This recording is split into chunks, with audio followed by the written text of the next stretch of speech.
Bienvenidos al estudio de la palabra de nuestro Dios a través de estas videoconferencias.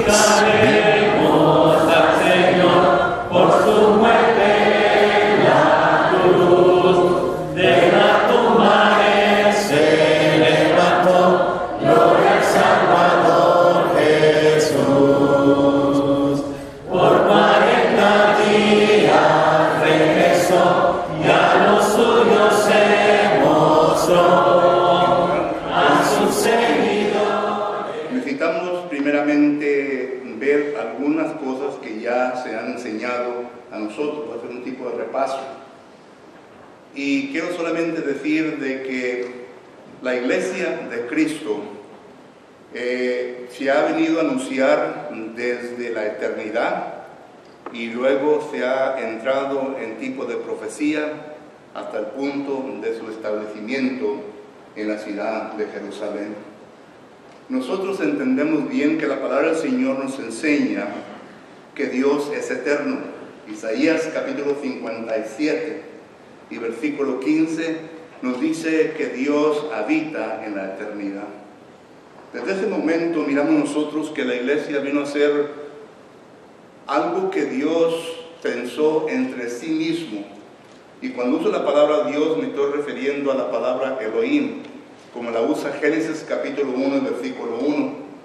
Ahí miramos nosotros que la palabra Dios es la palabra Elohim, refiriéndose al Padre, al Hijo y al Espíritu Santo. Así que cuando me refiero yo a Dios en la eternidad, me estoy refiriendo a los tres. Y sabemos bien que los tres son uno en el cielo. 1 Juan capítulo 5,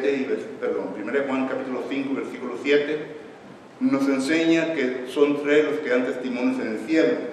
El Padre, el Hijo y el Espíritu Santo, y los tres son uno.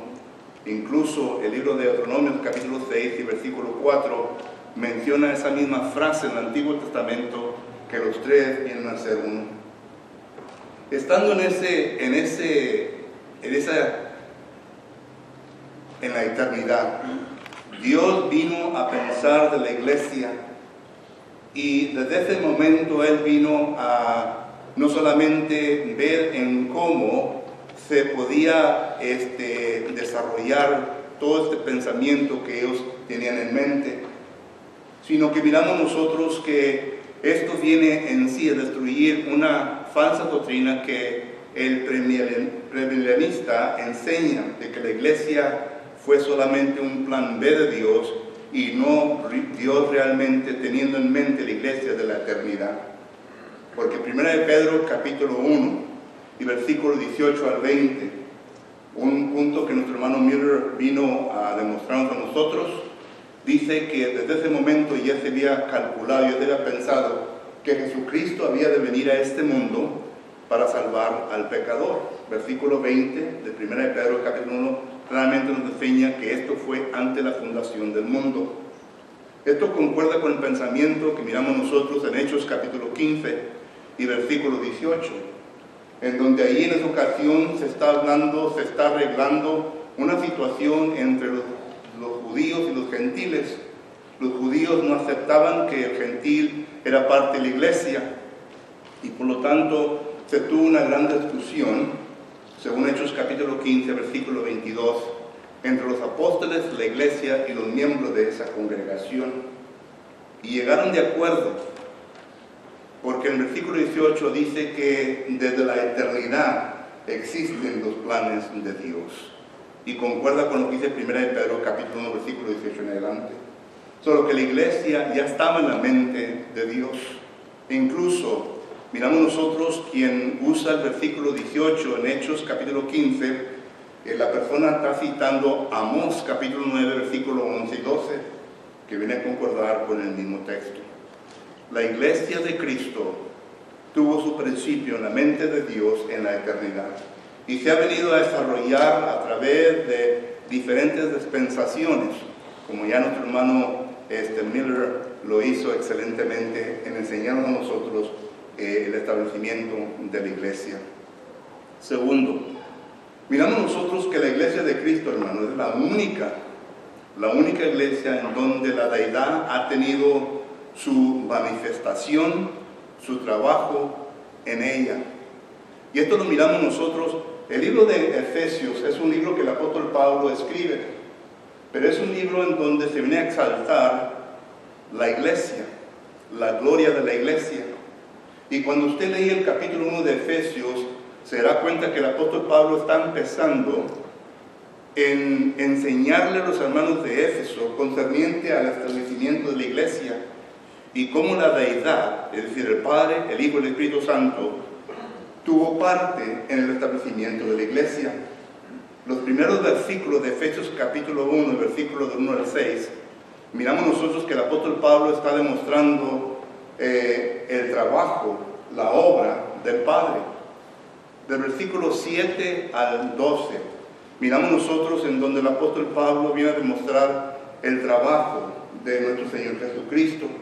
Y versículos del 3 al 14, miramos nosotros en donde el apóstol Pablo habla del Espíritu Santo. He ahí el Padre, el Hijo y el Espíritu Santo, que tuvieron parte en la manifestación, en el establecimiento de la iglesia de Cristo.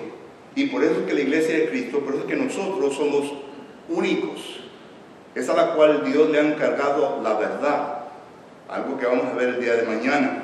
Por lo tanto, miramos nosotros que estas dos cosas son importantes que usted y yo entendamos, porque al establecerse la iglesia de Cristo en el día de Pentecostés, también miramos nosotros el cumplimiento de Levítico capítulo 23 y versículos 15 y 16.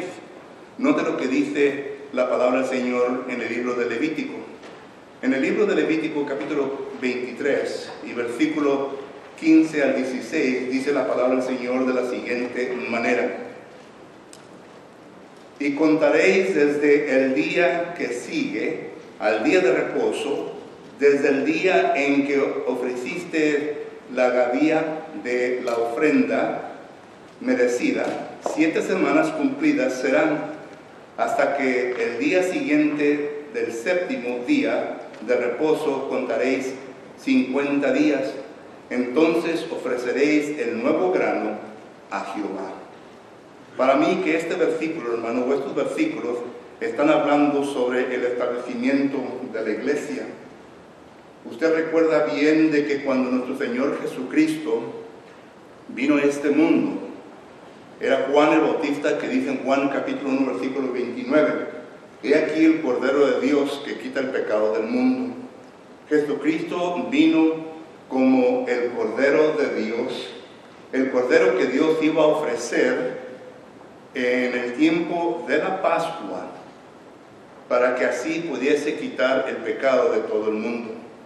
Recuerde que en Marcos capítulo 15, versículo 42, dice la palabra del Señor de la siguiente manera. Marcos capítulo 15, versículo 42. Cuando llegó la noche, porque era la preparación, es decir, la víspera del día de reposo, miramos nosotros que aquí Jesucristo es crucificado. Jesucristo es llevado a la cruz. Jesucristo es llevado al madero. Y recuerden que 1 Corintios capítulo 5 versículo 7 dice la palabra del Señor que Cristo es nuestra Pascua. Cristo siendo el Cordero sin mancha, porque claramente usted y yo entendemos que Cristo es una persona que vino a este mundo, vivió entre nosotros, sufrió todo semejante a lo que nosotros hemos sufrido, pero permaneció sin pecado. Hebreos capítulo 4 versículo 15 nos habla de esto. El apóstol Pablo dice en la segunda carta de Corintios capítulo 5 versículo 20 en adelante, que Cristo Jesús fue una persona que vivió en este mundo sin pecado. E incluso el profeta Isaías capítulo 53 y versículos del 9 en adelante, nos da a entender que ningún engaño, ninguna maldad se va a encontrar en nuestro Señor Jesucristo. Solo que es Cristo, nuestra Pascua, el Cordero que debía de ser sacrificado en ese momento. Y miramos nosotros que desde ese momento, desde cuando se viene a sacrificar la Pascua, el Cordero, sin mancha, Levítico capítulo 23, versículo 15 en adelante dice, contaréis 7 semanas. Las 7 semanas son 49 días. Entendemos nosotros que Jesucristo anduvo después de que Él resucitó, por lo menos sabemos 40 días, porque Hechos capítulo 1, versículo 3 nos enseña que Jesucristo apareció a varias personas. 1 Corintios capítulo 15 nos habla de esto. Pero miramos nosotros entonces de que Jesucristo apareció a sus discípulos por 40 días durante esta época de 49 días. Y viene el día de Pentecostés. En el día de Pentecostés, cuando se viene a establecer la iglesia de Cristo, los cuales pasajes ya hemos visto gracias a nuestro hermano Miller, miramos nosotros que estos son el nuevo grano, que habla Levítico capítulo 23 y versículo 16. El nuevo grano son los 3,000 personas que son bautizados en esa ocasión. Miramos nosotros que son nuevas criaturas. Segunda de Corintios capítulo 5 versículo 17 habla de esto. Personas quienes se les da vida nueva. Efesios capítulo 2 versículo 1 adelante nos habla de esto. Esta es la iglesia. Y digo todo esto para que nosotros entendamos que desde ese momento la iglesia se estableció. Y ahora regresamos a Mateo capítulo 16 y versículo 19. Porque ahí miramos nosotros que dice la palabra del Señor de la siguiente manera. Mateo capítulo 16 y versículo 19. Y dice la palabra del Señor, y a ti te daré las llaves del reino de los cielos. Todo lo que desatares en la tierra será desatado en los cielos. Desde ese momento en adelante miramos nosotros que Jesucristo le da a Pedro las llaves. Y hay varias cosas que quiero estudiar con ustedes en este momento.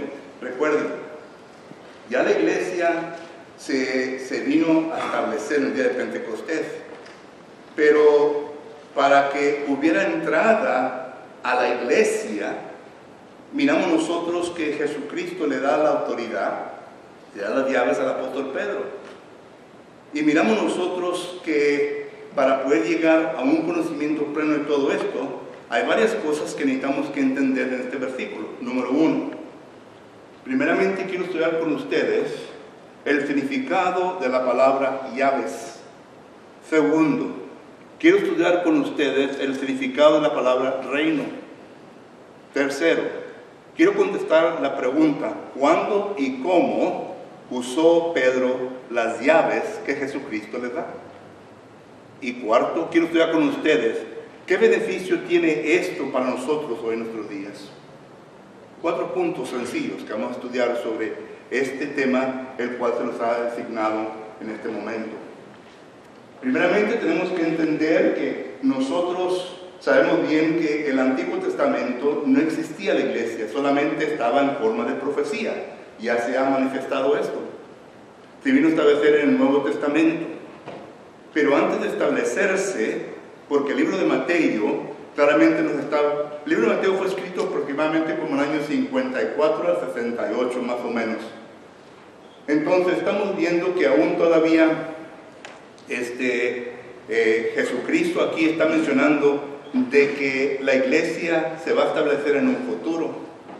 Entonces, ¿qué lugar tiene la frase llaves de la iglesia que se les da al apóstol Pedro?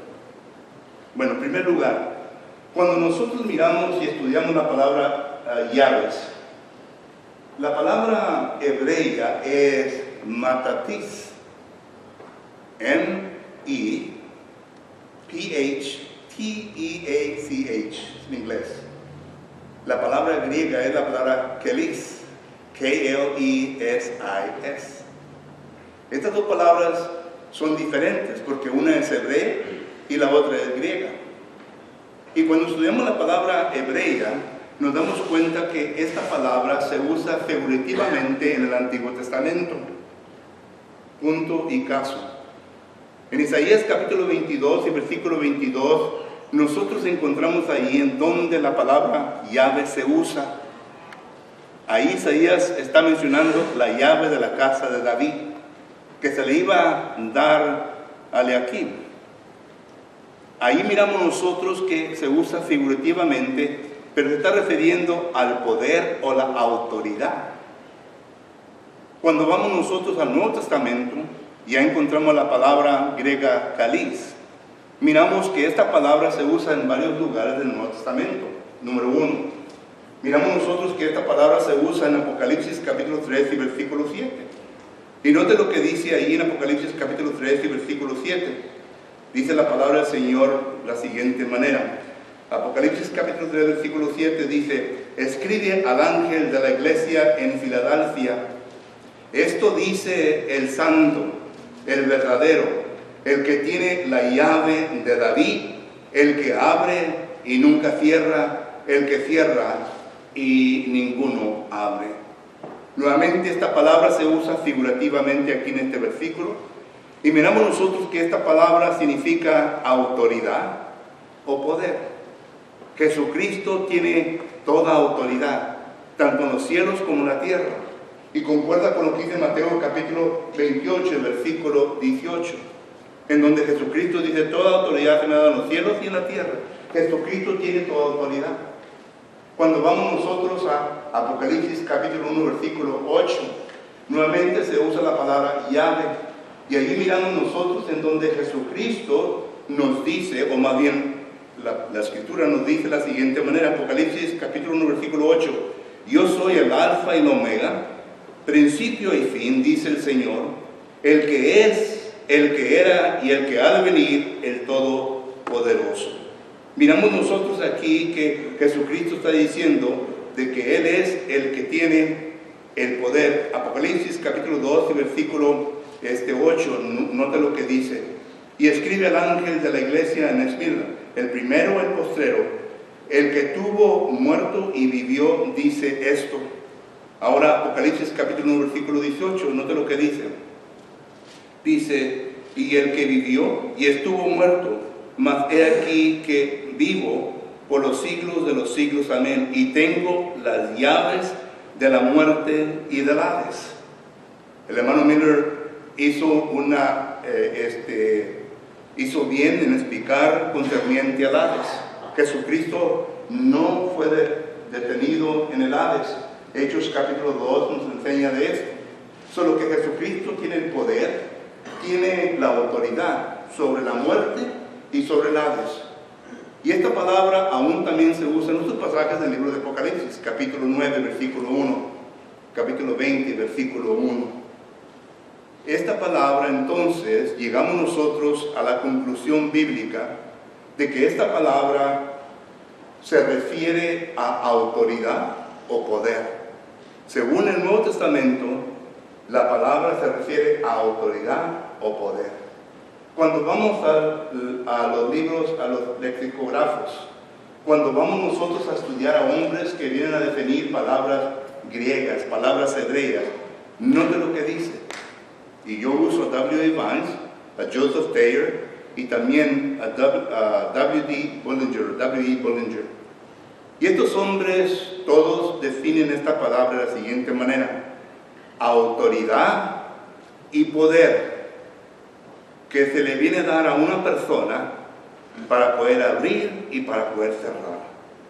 Noten, concuerda lo que el Antiguo Testamento enseña, lo que el Nuevo Testamento enseña y lo que estos hombres lexicógrafos enseñan concerniente a la palabra llave.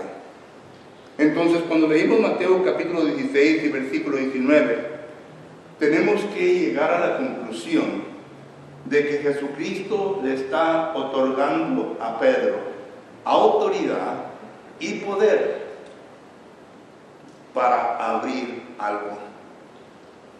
Para abrir algo. Y claro, también para cerrar, ¿verdad? Pero para abrir en el momento que lo vamos a leer. Segundo, considere bien que esta palabra se usa en su forma plural, llaves. Esto quiere decir que Pedro la iba a usar en más de una ocasión, sino que la iba a usar dos veces. El poder y la autoridad que el Señor le había otorgado a él para abrir la puerta de la iglesia. Porque recuerde, la iglesia aún todavía no se había establecido. En el Antiguo Testamento no existía la iglesia, sino que la única manera en cómo existía es en forma de profecía. Y ya vimos los pasajes de Isaías capítulo 2, versículo 1 al 4. Está también Miqueas capítulo 4, versículo 1 en adelante. Está también Zacarías capítulo 6, versículo 11 y 12. Está también Zacarías capítulo 13, versículo 1. Está Génesis capítulo 3, versículo 15. Pasajes que el Antiguo Testamento nos enseña concerniente al establecimiento de la iglesia. Segundo, quiero definir la palabra reino, porque hay personas que vienen a enseñar de que la palabra reino no es la misma palabra que se debe usar para la iglesia, pero la iglesia y reino son palabras sinónimas. Jesucristo las usa aquí en estos pasajes. En el versículo 18 dice: yo digo que tú eres Pedro, y sobre esta roca edificaré mi iglesia. En el versículo 19 miramos nosotros que Jesucristo está diciendo: a ti te daré la llave del reino. Usa la palabra iglesia y reino para referirse a la misma cosa. Usted recuerda cuando el apóstol Pablo, en aquel tiempo, a Saulo, que el Señor se le apareció en Hechos capítulo 9, y cuando el apóstol Pablo fue convertido, se le dio su misión, Hechos capítulo 9, versículo 15. Pero cuando él repite esto, lo que ocurrió con él en el camino hacia Damasco, en Hechos capítulo 26 y versículo 18, note lo que él dice. En Hechos capítulo 26 y versículo 18 dice la palabra de Dios de la siguiente manera. Hechos capítulo 26 y versículo 18: para que abra sus ojos, para que se conviertan de las tinieblas a la luz y de la potestad de Satanás a Dios, para que reciban por la fe que es en mí perdón de pecados y herencia entre los santificados. Noten que aquí el apóstol Pablo está haciendo referencia a dos cosas: al reino de luz y a la potestad de tinieblas de Satanás. Porque note lo que dice nuevamente el apóstol Pablo en Colosenses capítulo 1 versículo 13. En la palabra de Dios, Colosenses capítulo 1 versículo 13, dice la palabra de Dios de la siguiente manera: el cual nos ha librado de la potestad de las tinieblas y trasladado al reino de su amado Hijo. El apóstol Pablo usa en Hechos capítulo 26 y versículo 18, una referencia que en Colosenses capítulo versículo 3 ya la viene a declarar un poco más específica, que las tinieblas de Satanás y el reino del Hijo amado. El apóstol Juan dice en Apocalipsis capítulo versículo 9 de la siguiente manera, en referencia a la iglesia. Apocalipsis capítulo versículo 9 dice la palabra del Señor de la siguiente manera: yo, Juan, vuestro hermano y copartícipe vuestro en la tribulación, en el reino y en la paciencia de Jerusalén, o de Jesucristo, perdón, estaba en la isla llamado Patmos, por causa de la palabra de Dios y el testimonio de Jesucristo. El apóstol Juan nuevamente dice que él era copartícipe con el resto de los cristianos en el reino. Solo que la palabra reino y iglesia se refiere a lo mismo. Entonces, miramos nosotros que en Mateo capítulo 16 y versículo 19, cuando Jesucristo les dice: y a ti, Pedro, te daré las llaves del reino. Número uno, le está dando Jesucristo autoridad. Le está dando Jesucristo poder para abrir la puerta que dará lugar la entrada a pecadores en el mundo, para que ellos vengan a formar parte de la iglesia, que la iglesia antes en el Antiguo Testamento todavía no se había establecido. Solo que Pedro va a tener el poder, y este poder entonces, miramos nosotros que el apóstol Pedro lo usa en Hechos capítulo 2. Es cuando se empieza la iglesia. Y miramos nosotros que en ese poder que el apóstol Pedro usa, varias cosas son envueltas ahí. Es interesante que cuando Jesucristo se les aparece a sus discípulos, antes de su ascensión hacia el cielo, noten del tema principal del cual les comunica a sus apóstoles. Hechos capítulo 1, versículo 3, noten lo que dice la palabra del Señor. Hechos capítulo 1 y versículo 3 dice la palabra del Señor de la siguiente manera. Hechos capítulo 1, versículo 3 dice: a quienes también después de haber padecido, se presentó vivo con muchas pruebas indubitables, apareciéndoseles durante 40 días y hablándoles acerca del reino de Dios. Hablándoles acerca de la iglesia. Ya estaba para empezarse, según Marcos capítulo 9, versículo 1. Y Jesucristo se le aparece a sus discípulos para hablarle concerniente al reino de Dios, concerniente a la iglesia. Ahora, yo sé bien que aquí yo estoy especulando, yo estoy entrando en la área, ¿verdad?, donde no hay nada escrito. Pero tengan paciencia conmigo, porque yo quiero decirles a ustedes, ¿verdad?, de que aquí Jesucristo, si ya le había dicho a Pedro concerniente de que él le iba a dar las llaves a él, concerniente a la iglesia, estoy seguro que aquí Jesucristo se le acerca a Pedro y le comienza a comunicar a Pedro concerniente a lo que significaba las llaves del reino. Y cómo las iba a usar él, cómo él iba a darle lugar para abrir la puerta que ahora iban a entrar personas dentro de la iglesia o a la iglesia. Miramos nosotros que aquí Jesucristo le comienza a comunicar al apóstol Pedro de ciertas cosas. Estoy seguro que Jesucristo le comienza a comunicar a Pedro concerniente a las resoluciones definitivas que Jesucristo, cuando anduvo con ellos, les anduvo enseñando. Buena atención, resoluciones definitivas que Jesucristo le enseñó a Pedro durante el tiempo, a sus discípulos, a los apóstoles, durante el tiempo que él anduvo enseñándoles a ellos. Porque recuerden que cuando Jesucristo se le aparece a los apóstoles, en Mateo capítulo 28 y versículo 19 le dice: por tanto, ir a todas las naciones, bautizando en nombre del Padre, el Hijo y el Espíritu Santo, y enseñándoles que guarden todas las cosas que yo os he enseñado. Pregunta: ¿cuáles fueron todas las cosas que Jesucristo le enseñó a sus apóstoles? Entre ellas eran las resoluciones definitivas concerniente a cómo abrir la puerta y cómo entrar por esa puerta para ser parte del cuerpo de Cristo Jesús. Una de las cosas que miramos nosotros que el apóstol Pedro viene a demostrar es concerniente a la predicación. El apóstol Pedro, no vemos nosotros que viene él a predicar su propia opinión. El apóstol Pedro no viene a comunicar historias. El apóstol Pedro no viene a pararse ante la gente o la multitud que estaba en Jerusalén y comenzó a decirles chistes.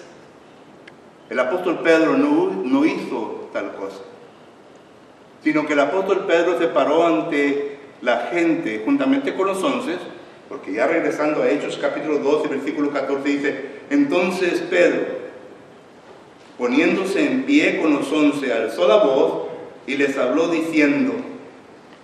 Miramos que Pedro aquí comienza a comunicar la palabra de Dios.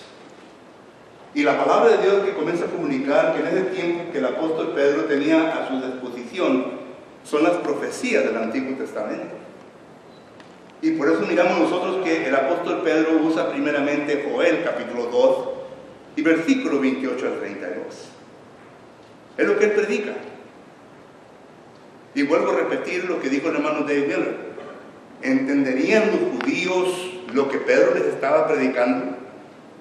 ¿Conocerían los judíos lo que Pedro le estaba predicando? ¿Podían ellos conectar, como decimos nosotros, the dots? Los judíos en lo que Pedro les estaba predicando. Pedro les estaba predicando la palabra de Dios. Y como dijo el hermano Barriente, ¿verdad? La palabra de Dios, que es la luz. Esta palabra estaba entrando, como dice Salmo 119, texto que hizo el hermano Carlos, versículo 130. Entró en la mente de ellos para iluminarles, para darles conocimiento concerniente a qué era lo que significaba la palabra de Dios. E incluso miramos nosotros que el apóstol Pedro les viene a predicar Salmos 16 y versículos del 8 al 11. Noten, Joel 2, Salmos 16, versículo 8 al 11. Pura Biblia, pura palabra de Dios. Y estoy seguro que Pedro estaba siguiendo, como decimos nosotros en inglés, he was following the script. Estaba siguiendo el consejo de nuestro Señor Jesucristo, que le había comunicado en ese momento, cuando se les aparece en Hechos capítulo 1, versículo 3, que les enseñó acerca del reino. Prediquen la palabra de Dios. Prediquen la palabra únicamente. No se requiere opiniones de ustedes. No se requiere ninguna otra cosa, únicamente la palabra que Dios ha establecido. Porque la palabra, según la segunda Timoteo capítulo 3, versículos 16 y 17, dice que la palabra del Señor es suficiente para redarguir, para enseñar, para corregir. Y noten, versículo 17, al fin de que el hombre de Dios sea enteramente preparado para toda buena obra. Eso es lo que es la palabra de Dios. ¿Y qué de Hebreos capítulo 4, versículo 12? La palabra de Dios. Así que se predica la pura palabra de Dios. Es por esto que nosotros, quienes nos paramos detrás de este púlpito, quienes nos paramos detrás de cualquier púlpito para predicar y enseñar a un grupo de personas, necesitamos que estar bien preparados con la palabra de Dios, para poder enseñarla correctamente, para poder nosotros, como dice 2 Timoteo capítulo 4, versículo 1 en adelante, ser el cirujante que necesitamos que hacer para poder abrir las mentes de las personas bien delicadamente y tratar de implantar la palabra de Dios para que venga a tener sentido, para que venga a tener propósito, para que así se pueda razonar correctamente. Y el propósito de aquellos quienes están escuchando la palabra de Dios, según Hechos capítulo 17, versículo 11, de razonar bien con aquello lo cual se les ha enseñado, para poder llegar a conclusiones correctas, conclusiones que estén de acuerdo en unidad con la palabra de Dios, con la doctrina de Dios. Esto es lo que Pedro vino a hacer en ese momento. Pero miramos nosotros también que cuando Pedro vino a predicar la palabra, noten otras cosas que vino a hacer el apóstol Pedro. Y aquí es donde viene la resolución definitiva que Jesucristo enseñó.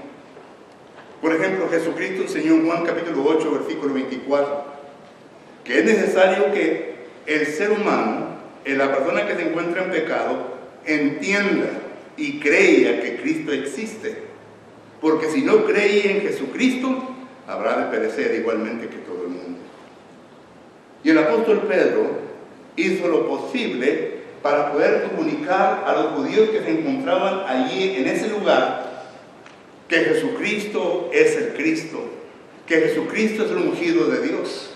Por eso miramos nosotros en Hechos capítulo 2 y versículo 36 que Pedro dice de la siguiente manera: sepa pues certísimamente toda la casa de Israel que a este Jesús a quien vosotros crucificasteis, Dios le ha hecho Señor y Cristo. Crean en Él. Él es el ungido. Él es el Mesías. Él es el cual ha venido a este mundo. Solo que creyeron.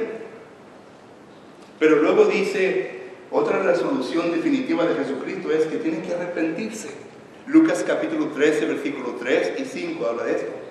Dice, porque si no existe arrepentimiento, entonces van a perecer igualmente que todo el mundo en pecado. Entonces miramos nosotros que cuando Pedro predica este mensaje, aquella multitud que se encontraba en Jerusalén en aquel entonces, Note lo que dice el versículo 37. Dice el versículo 37, al oír esto, se compungieron de corazón y dijeron a Pedro y a los otros apóstoles, varones hermanos, ¿qué haremos? Ya había un cambio de mente en ellos.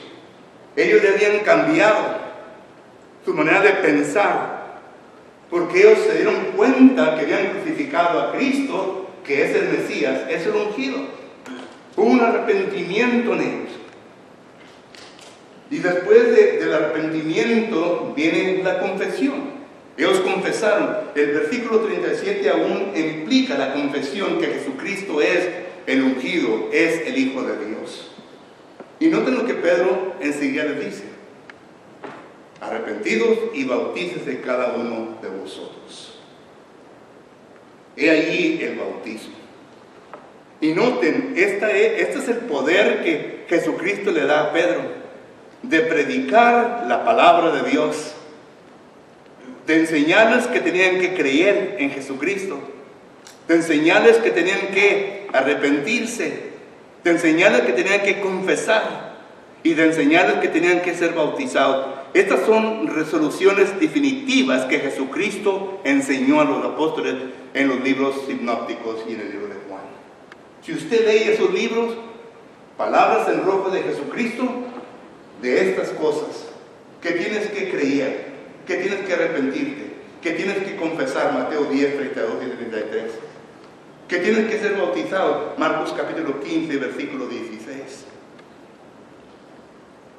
Eso es usar las llaves por primera vez, y ahí en ese momento 3,000 almas, según el versículo 41, dice la palabra del Señor, Hechos 2:41, así que los que recibieron su palabra fueron bautizados y añadidos aquel día como 3,000 personas. Vinieron a entrar al reino de Dios, a la iglesia de Dios. Pero noten, la puerta ya se había abierto, porque Pedro ya había predicado y enseñado lo que Jesucristo le vino a decir en Hechos capítulo 1, versículo 3, lo cual Jesucristo les enseñó anteriormente, lo cual Jesucristo dijo, cuando venga el Espíritu Santo, Él los guiará y les enseñará a todas cosas. Juan capítulo 16, versículo 13. Ahí Pedro usa la primera llave. Segundo, miramos nosotros que en Hechos capítulo 10, ahí miramos nosotros que Pedro usa su segunda llave. Y eso es concerniente a los gentiles. El hermano mío ya explicó esto, concerniente a toda carne, de a Joel capítulo 2, versículo 28 al 32. Se refiere al gentil. Miramos nosotros que Cornelio era gentil. Hechos capítulo 10, versículo 1. Y Cornelio estaba en su casa con sus amigos más íntimos y su familia. Hechos capítulo 10, versículo 24. Esperando que Pedro llegara para predicarle la palabra de Dios. Nuevamente, le predicó. Versículo 34. Y Pedro abrió su boca enseñándole. ¿Qué le enseñó? ¿Opiniones? No. La palabra de Dios. La palabra de Dios que vino a entrar profundamente en el ser de ellos, que vinieron a compungirse de corazón e inmediatamente vinieron a hacer lo mismo que miramos en Hechos capítulo 2 y versículo 38. Solo que ahí la segunda llave que usa el apóstol Pedro. Pero algo interesante, hermanos, que miramos nosotros aquí en Hechos capítulo 2 y versículo 38. Y esto es algo controversial en la iglesia. Así que lo que voy a decir, si acaso usted no está de acuerdo con ello, yo estoy listo para sentarme y hablar con usted, ¿verdad? Pero por favor no ande hablando detrás de mis espaldas. Lo que tenga que decirme, dígamelo a mí en la cara. Yo respondo por lo que enseño. Hechos capítulo 2, versículo 39, dice la palabra del Señor de la siguiente manera: porque para vosotros es la promesa, y para vuestros hijos, y para todos los que están lejos, para cuanto el Señor nuestro Dios llamare. ¿Cuál es la promesa? Seguramente que no es la promesa de Lucas capítulo 24, versículo 44 en adelante, que Jesucristo le dice, van a Jerusalén para que esperen la promesa del Padre. No está refiriendo a esa promesa, porque esa promesa se cumplió en Hechos capítulo 2, versículo 1, y Pedro mismo lo declara. en los primeros versículos de Hechos 2. Porque una promesa hecha y una promesa cumplida no es una promesa de vida. O sea que ya no se va a dar a nadie más, ya se cumplió la promesa.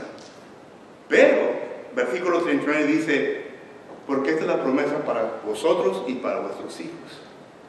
Tenemos que ir al versículo 38.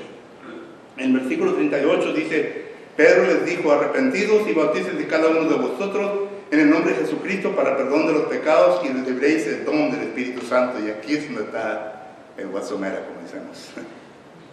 Todos entendemos, ¿verdad?, el perdón de pecados. Pero el don del Espíritu Santo, al estudiar este texto, hermanos, he llegado a la conclusión que no se refiere al Espíritu Santo literalmente nosotros. Es un don del Espíritu Santo. Es un regalo del Espíritu Santo. No es el Espíritu Santo como regalo, sino que es un regalo del Espíritu Santo. A lo cual hacemos la pregunta, entonces, ¿cuál es el regalo del Espíritu Santo? El Espíritu Santo, como ya he dicho, y por eso empecé con la introducción que hice, porque recuerden, el Padre llama, segunda a los Tesalonicenses capítulo 2, versículo 13, el Padre hace el llamamiento antes de la fundación del mundo. Efesios capítulo 1, versículo 4, el Padre hace el llamamiento antes de la fundación del mundo. Jesucristo vino a esta tierra para derramar su sangre, para que por medio de su sangre tengamos redención de pecados. Efesios 2:10, vosotros sois hechuras de Dios, del Padre, gracias a Jesucristo, para que estemos preparados para todas buenas obras. Entonces, ¿qué es lo que hace el Espíritu Santo? El Espíritu Santo santifica. La palabra santifica quiere decir, el Espíritu Santo viene a consagrar. Y cuando viene a apartar, lo viene a apartar uno a la iglesia. Y en la iglesia empieza la obra del Espíritu Santo, la cual es la santificación. De ir preparándonos en la madurez, punto por punto, hasta que lleguemos al punto que Dios quiere que estemos. Empezamos como neófitos, recién convertidos, niños en Cristo, y llegamos a una perfección. Bueno, por lo menos tenemos que llegar a esa perfección. Pero el Espíritu Santo es el que está obrando en esta situación. Y esto es el regalo del Espíritu Santo. El Espíritu Santo, cuando estábamos muertos en pecados, noten, cuando estamos muertos en pecado, venimos a ser vivificados en Cristo. ¿Qué quiere decir la palabra vivificados? 1 Corintios capítulo 15, versículo 45 en adelante dice que, bueno, vamos a leerlo. 1 Corintios capítulo 15, versículo 45, dice la palabra del Señor de la siguiente manera. 1 Corintios capítulo 15, versículo 45. Así también está escrito, fue hecho el primer hombre Adán, alma viviente, y el postrero Adán, espíritu vivificante. Vivificante. En otras palabras, el Espíritu Santo nos viene a vivificar, nos viene a dar una vida nueva. Efesios 2, versículo 1, 2 Corintios capítulo 5, versículo 17. Nos viene a vivificar, nos da una vida nueva, y en esa vida nueva que nos viene a dar, el Espíritu Santo nos viene a consagrar, nos viene a santificar, nos viene a poner aparte en un lugar en donde Él va a empezar su obra, porque el Espíritu no actúa en el mundo, en las personas, sino que en la iglesia. El propósito del Espíritu en el mundo, según Juan capítulo 16, versículo 18, es de redarguir, es de acusarles, ¿verdad?, de pecado. Y lo hace por medio de la palabra de Dios. Pero el Espíritu Santo dentro de la iglesia viene a vivificar, viene a aumentar, a llevarnos a una imagen semejante a Cristo Jesús. Noten lo que dice la palabra del Señor. 2 Corintios capítulo 3 y versículo 18. 2 Corintios capítulo 3 y versículo... Bueno, vamos a 1 Corintios capítulo 6 y versículo 11. 1 Corintios 6, 11 primero. Noten lo que dice. Y estos eras algunos más, ya habéis sido. Acuérdense que Melo usó este pasaje el miércoles y comenzó a enumerar los pecados de esta gente. ¿Cómo era esta gente antes? Pero ahora dice el versículo 11, y estos eras algunos, mas ya habéis sido lavados, es decir, bautizados, ya habéis sido justificados Perdón, ya habéis sido santificados, ya habéis sido justificados en el nombre del Señor. Y noten por quién. Por el Espíritu de nuestro Señor, Dios. El Espíritu es el cual viene a santificar, el que viene a consagrar, el que viene a apartar, el que viene a trasladarlo de las tinieblas al reino. Miren 1 Corintios capítulo 12, versículo 13. 1 Corintios capítulo 12, versículo 13, nota lo que dice. Dice la palabra del Señor: porque por un espíritu fuimos todos bautizados en un cuerpo, sea judío o griego, sea esclavo o libre, y a todos se les dio a beber de un mismo espíritu. El espíritu nos ha trasladado. Miren lo que dice ahora 2 Corintios capítulo 3 y versículo 18. 2 Corintios capítulo 3 versículo 18 dice la palabra del Señor de la siguiente manera: por tanto, nosotros todos, mirando a cara descubierta como un espejo la gloria del Señor, somos transformados. ¿Quién nos viene a transformar? Somos transformados de gloria en gloria en la misma imagen como por el Espíritu Santo. Somos transformados ¿a qué imagen? A la imagen de Cristo. 1 Corintios 2:11. Pregunta en la mente de Cristo. Estamos transformados a la imagen de Cristo. Ya no estamos en pecado, ya no estamos bajo el viejo hombre, sino que hemos despojado eso, Colosenses 3:9, y el Espíritu Santo nos ha santificado, nos ha consagrado a la iglesia. Miren lo que dice 1 de Pedro, capítulo 1, versículo 2. Bueno, antes de llegar a Pedro, vamos a 2 de los Tesalonicenses, capítulo 2 y versículo 13. Noten lo que dice, 2:13. Pero nosotros debemos dar siempre gracias a Dios respecto a vosotros, hermanos amados por el Señor, de que Dios os haya escogido desde el principio para salvación, mediante la santificación por el Espíritu y la fe en la verdad. Es decir, tenemos que obedecer el Evangelio. Y es lo mismo que dice 1 de Pedro, capítulo 1, versículo 2. Noten en 1 de Pedro, capítulo 1, versículo 2, dice la palabra del Señor de la siguiente manera. 1 de Pedro, capítulo 1, versículo 2 dice: elegidos según la presencia de Dios, Padre, en santificación del Espíritu, para obedecer y ser rociados con la sangre de Jesucristo. Gracias, paz, sea multiplicado. Noten aquí habla de los tres, del Padre, del Hijo y del Espíritu Santo. La obra que ellos hicieron. Miren el versículo 2, capítulo 2. Miramos nosotros, bueno, versículo 1, capítulo 1, versículo 22. Que el tiempo se me está pasando un minuto rápido. Capítulo 1, versículo 22 dice: habiendo purificado vuestras almas por la obediencia a la verdad, mediante el Espíritu, por el amor fraternal no fingido, amados unos a otros entrañablemente de corazón puro. Esto es la promesa de Hechos capítulo 2 y versículo 38. Hemos recibido el perdón de pecados, hemos sido justificados, pero además también hemos sido santificados, es decir, hemos sido consagrados. Ese es el don del Espíritu Santo. El Espíritu Santo nos ha consagrado a un cuerpo, nos ha traído a un cuerpo, y ya en este cuerpo, ahora el Espíritu Santo empieza una obra, y la obra se llama una obra de santificación. Nos viene a ayudar con nueva palabra para que nosotros lleguemos a una perfección. Y el problema es que nosotros, hermanos, somos algunos, no todos, somos perezosos y no queremos llegar a esa perfección. Dios quiere que usted sea perfecto. Nosotros los varones somos los escogidos por el Señor para que seamos los líderes de la iglesia, hermanos. No veo ninguna amén. Nosotros los varones somos escogidos por Dios para que seamos los líderes de la iglesia. Amén.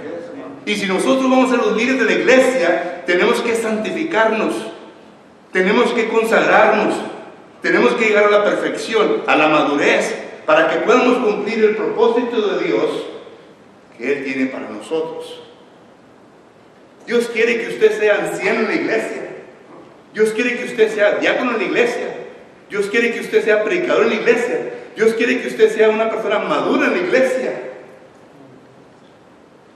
Una persona que arregle soluciones, que arregle problemas y no que cause problemas. El apóstol Pablo habla de hermanos carnales que nunca han llegado a la perfección. Y estos hermanos carnales son los que causan los problemas en la iglesia. Son los que con los que se batallan. Porque son carnales en Cristo Jesús. 1 Corintios capítulo 3, versículo 1 habla de esto. Son los que causan divisiones. El maduro es que anda tratando de arreglar los problemas. Anda tratando de arreglar las divisiones en el cuerpo de Cristo Jesús. Entonces, para concluir, el Señor le dio las llaves a Pedro. Y Pedro usó esa autoridad, ese poder, para poder abrir las puertas. Y las puertas fueron abiertas, tanto para el judío como para el gentil. Y ambos ya componemos parte del cuerpo de Cristo Jesús. Pero el Espíritu Santo ahora, noten, cada quien ha hecho su parte. El Padre hizo su parte, Jesucristo hizo su parte, el Espíritu Santo hizo su parte y está tratando de acabar la obra, según Filipenses 1:6, que Él empezó desde el principio con nosotros. Pedro hizo su parte. La pregunta que nosotros debemos de contestar con esta tarde: ¿en dónde me encuentro yo? Es posible que entre nosotros encontremos personas que nos están visitando, que no son miembros del cuerpo de Cristo Jesús. Amigo, la puerta está abierta. La puerta de la iglesia se ha abierto.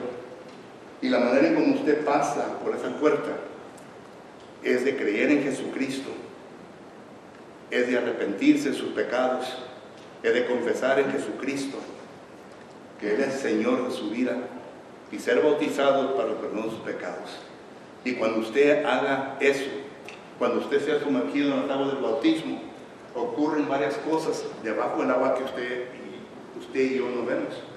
Ahí empieza la obra del Espíritu Santo. El Espíritu Santo lo ha justificado gracias a la sangre de Cristo Jesús. Lo ha santificado, consagrado a la iglesia gracias a Jesucristo. Y el Espíritu Santo continúa trabajando con usted hasta que termine su obra. Pero todo depende si usted quiere cooperar. Hermano, si usted en esta tarde se encuentra entre nosotros y se ha dado cuenta de que realmente no está haciendo lo que el Señor le ha pedido que haga, a lo mejor mediocremente está trabajando en el cuerpo de Cristo Jesús, el Señor no quiere ese tipo de trabajo. Él quiere todo o nada. ¿Entendemos eso? Todo o nada. Apocalipsis 3:15 dice: no quiero tibio, quiero, si eres caliente, sé caliente, si eres frío, seas frío, pero quiero todo. Mateo capítulo 22, versículo 37: me amarás con toda tu mente, con toda tu alma, con todo tu espíritu. La palabra todo incluye todo. No quiere parte de ti. No le des las obras al Señor, porque no puede hacer nada con tus obras y no te estás engañando a ti mismo. Pedro ha abierto las puertas y están bien abiertas. Todo depende de nosotros, qué tan lejos queremos ir por esta oportunidad que el Señor nos ha dado. Glorificaremos